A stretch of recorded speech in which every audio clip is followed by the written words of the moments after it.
Some lies are told in the dark, but the first one, the truth was never buried, it was frozen. The valley was beautiful in October. Everything in the West is beautiful in October. That is one of the cruelest tricks the land plays on the people who come to claim it. It shows you its finest face in the season just before it tries to kill you. The grass was still green along the creek that ran through the lower third of the valley. Cottonwood trees stood along its banks in brilliant yellow, their leaves catching the afternoon light and throwing it back doubled. The hills on three sides provided shelter from the worst of the wind. There was game. Elias saw deer tracks within the first hour, and the creek ran clear and cold over smooth stones.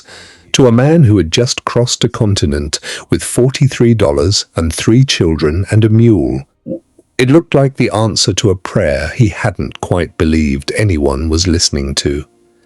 He filed a claim on 160 acres under the Homestead Act, which required him to improve the land and live on it for 5 years before it became legally his. 5 years. He said it to himself that first evening, standing at the edge of his new land while the sun went down behind the western hills, and Ruth built a fire, and Thomas helped Samuel with his boots, and Clara chased something through the tall grass that she never quite caught. 5 years and this land belongs to us. 5 years and no bank can touch it. He said it like a man rehearsing his own survival. The cabin went up in 3 weeks. Elias was a capable builder. He had learned from his father, who had learned from his, and the knowledge moved in his hands without him having to think about it. Thomas worked beside him every day, passing boards, holding beams, driving nails with a focus that made Elias's chest tighten with something he could not name.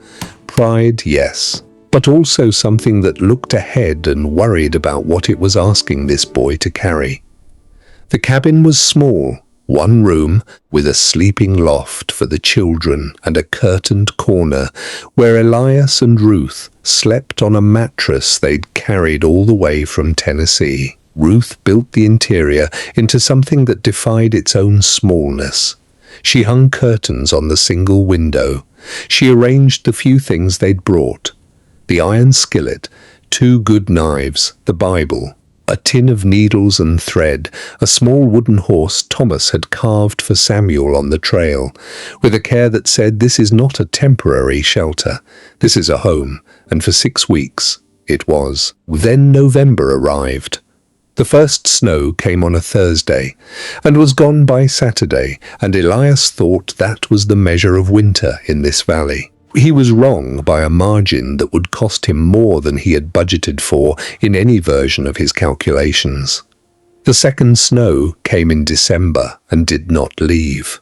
The temperature dropped to places the thermometer Elias had nailed to the cabin wall was not calibrated to measure.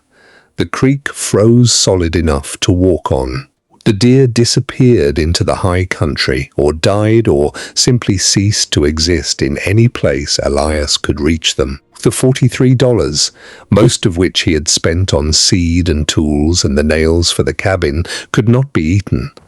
The flour ran low in January. Ruth stretched it with a discipline that bordered on artistry, making small things go further than physics should have allowed.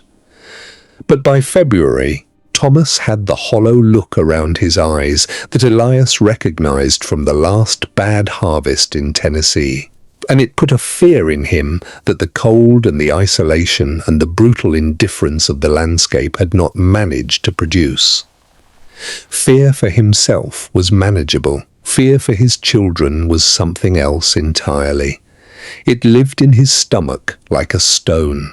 He made a decision in February that he would spend the rest of his life second-guessing. He would ride to the nearest settlement, a small trading post called Harker's Crossing, 30 miles south, and buy supplies on credit. He would leave Ruth and the children in the cabin with what remained of the food and the wood they had stacked against the south wall, and he would be back in 4 days. 4 days. He said goodbye to his family on a grey February morning, with the temperature somewhere below zero and the sky the colour of old iron, and he did not know, could not have known, that the family he was leaving behind was already, in ways too slow and too quiet to see, beginning to come apart. Ruth Calhoun was not a woman who fell apart. That needs to be understood before anything else. She had buried a child before Samuel, a girl born between Clara and Samuel, who lived for 9 days and then left so quietly that it seemed impossible something so small could leave a space so large. Ruth had grieved that loss in the particular way of frontier women, which is to say she grieved it while continuing to do every necessary thing. She cooked and cleaned and held her living children and planted her garden and walked beside her husband and laughed at the right moments and cried only when she was certain no one could hear. She was made of something that the West had not yet found the tool to break.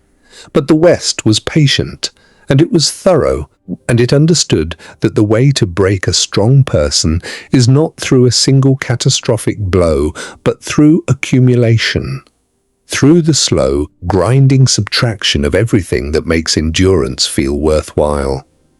On the 3rd day after Elias left, Samuel developed a fever.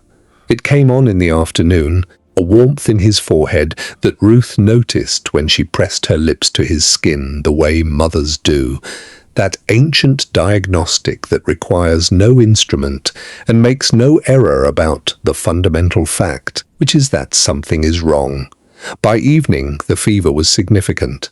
By midnight, it was serious. Ruth had medicines, a small tin of herbs she'd carried from Tennessee, knowledge passed down from her own mother who had learned from hers, the accumulated pharmaceutical wisdom of women who had always been required to be their own doctors.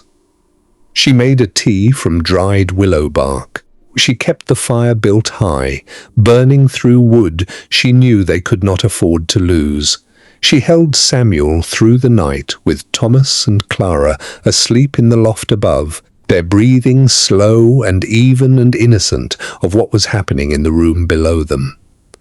By morning the fever had not broken. Papa? Samuel was conscious but Papa diminished, will be back his dark soon. eyes tracking his mother's face with a trust so absolute it was almost unbearable to witness. He called for his father twice in the morning, and Ruth told him Papa would be back soon, and held the word soon in her mouth like something breakable.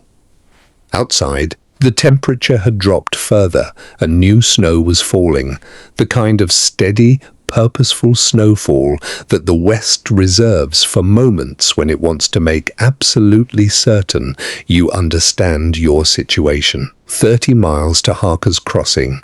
Elias had the horse. The mule Josiah was old and slow and not built for this cold. Ruth looked at her son and she looked at the snow. And she made the calculation that mothers have been making since the first cold night in human history. The calculation that puts the child's survival above every other variable, including the mother's own safety and sanity. She would not send Thomas for help.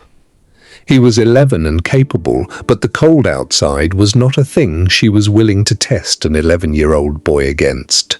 She would wait.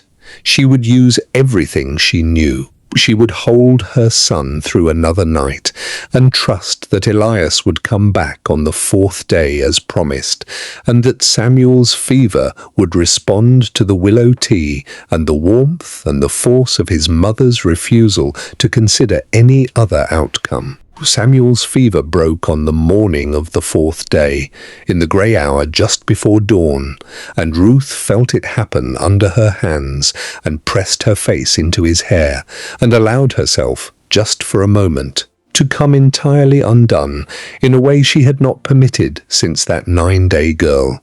She put herself back together before the children woke up. She had to. Was no one else to be the person who held this family in its shape. But something had shifted in those 4 days. Something had been asked of her that she had not agreed to give, And the giving of it, the involuntary, non-negotiable giving, had left a mark. Not visible, not something Thomas or Clara or even Elias, when he finally rode back that afternoon with flour and salt pork and a relief on his face that he didn't have the words for, could have pointed to and named.